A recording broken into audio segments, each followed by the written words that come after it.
Salam Media. So, Santio is an ethically based asset manager that is focused on delivering superior risk adjusted returns for their clients, regardless of market conditions. For more info on their Sharia investment products, visit their website, which is santiocapital.com, to start saving towards your investment goals today. Santio Capital Management invests for good. Santio Capital Management is an authorized financial services provider.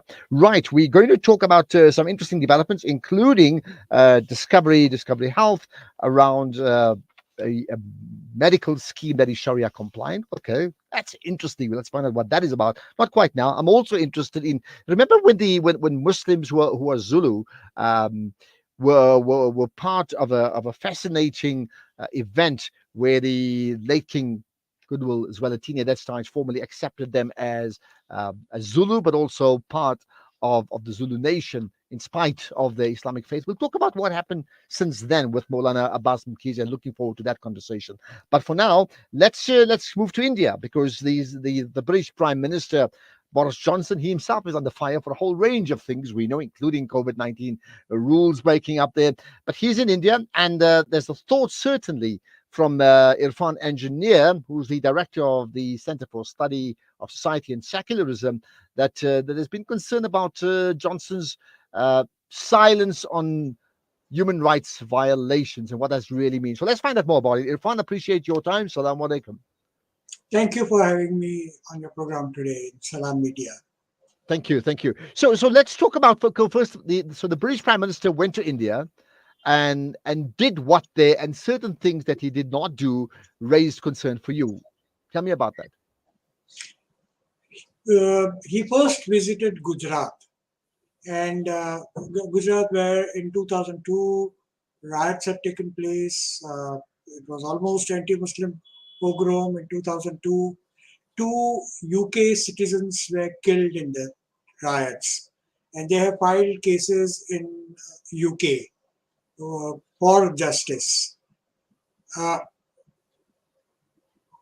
the Prime Minister Boris Johnson did not utter a word about those riots in which two Muslim UK citizens were killed.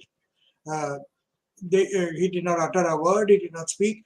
Actually, what is happening is one after the other, leaders from European Union are coming, descending as it were on India. Right now, we are having a visit from the European Union president, which is going on.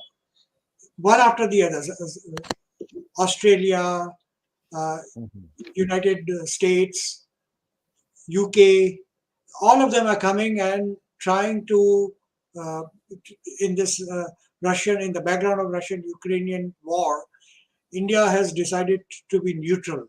So they are perhaps having that dialogue why India is neutral, trying to pressurize or persuade India to take a more proactive and pro-European Union stand, and condemning Russia in stronger Okay. words than it has been at present. All So right, that but seems my understanding is, I mean, you talk about human rights, systemic human rights oppression of the minority of Muslims in India, but a very sizable minority in the world. There is no right. Maybe tell me more about that. I mean, what is the level of what has been described as systemic oppression of Muslims in India? of late, since 2014, when the Hindu right-wing government has come to power, Muslims are at the receiving end. Not only Muslims, but also Christians are at receiving end. Uh, just in last month, or in the present month of Ramzan, and also it's a Hindu festival season. Ram Janmabhoomi, Lord Ram's yatra is taken out was taken out on 10th April, and in these processions, religious processions, Muslims in Gujarat, Jharkhand, Goa, uh, also in Maharashtra, in Rajasthan, in several states, Muslims were attacked. There were riots. Following those riots, accusing them, without any court of law holding them guilty. Next day after the riots, Muslims were accused of triggering of those riots. Actually, it was not the case, but they were falsely accused of triggering those riots, and their houses were demolished in Delhi, in Mm. Madhya Pradesh, in BJP ruled states in Gujarat. Uh, their houses were demolished as a punishment. Uh, I mean, this is an alarming. Mm. There have been series of demands on Muslims trying to subdue their religion. Okay, and One, that's happened very recently, right? So yes, I mean, here's the thing, right? Uh, you know, yes, you get people all over the world who sometimes knock down other religions and belittle people of a different faith, whoever they may be, right? But systemic suggests that it's something that is articulated by the state. It comes from the very top, from the prime minister. So is that the case in India? That means are there public pronouncements coming from the prime minister that suggests that these Muslim Indians are effectively a nuisance to society, or words to that effect, that then gives the currency to people to attack Muslims? Because in fact, the prime minister with his pronouncements doesn't say so directly, but suggests it's okay because these people are unwanted people in my country. Prime Minister has kept a silence, but the chief ministers of the states, BJP ruled states, the party of which is the ruling party in the central government as well. The Mm. chief ministers have been making, and the ministers have been making various statements, and the prime minister has kept silent over that. Everybody is expecting that the prime minister will condemn these kind of utterances. Now, for example, the home minister of Madhya Pradesh has openly said that these processions where Muslims were provoked in some cases to throw stones and defend themselves when they were being abused and provoked. So, Home Minister of Madhya Pradesh, Narottam Mishra, said that the houses from which stones come, they will be demolished. And these houses were demolished. Prime Minister has kept silent. They were demolished in Gujarat. The homes were demolished in Madhya Pradesh and recently in Delhi, which is the capital of India and Mm, where the mm. Prime Minister is based. A series of shops, uh, mostly belonging to Muslims, but also two of them belonging to Hindus, because they happen to be in between. They were all demolished, only and only because an unauthorized, unlicensed procession was taken out by Hindu extremists on the occasion of Lord Hanuman's Jayanti with arms, and they were provocative and abusive slogans and Okay. abusive behavior. So one thing is saying that the British Prime Minister Boris Johnson is rather silent on human rights atrocities committed by India against their Muslim minority, but the sizable minority.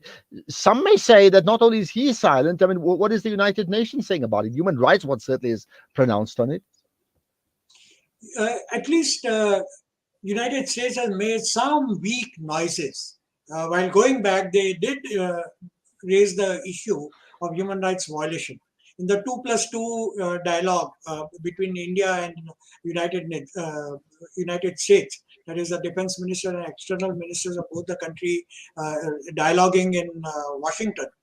Even there, they did raise the issue of human rights violation. They just made a formal statement about human rights violation, but at least that was done. Prime Minister Boris Johnson did not utter a word. Okay, yeah. So no surprise. But what about the United Nations then itself? United Nations also has been actually European Union is talking about while calling for boycotting and sanctions against Russia. They're saying that not only business but also ethical business which raises issues about human rights.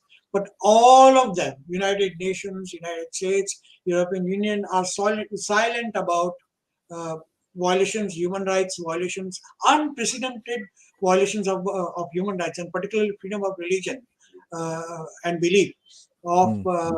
Muslims and Christians, minorities in India. They are completely silent about.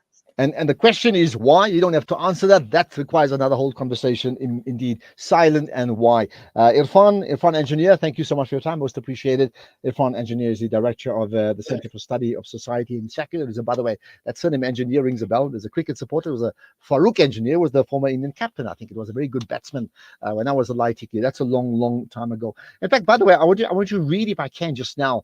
A fascinating piece that was posted on Facebook by Hava Shafra. It was very well known to the Salam media community about losing a husband. She posted for the first time about it last night. So Rashid, that is, I'm going to try and get to that piece just now as well, because it's really important. Okay.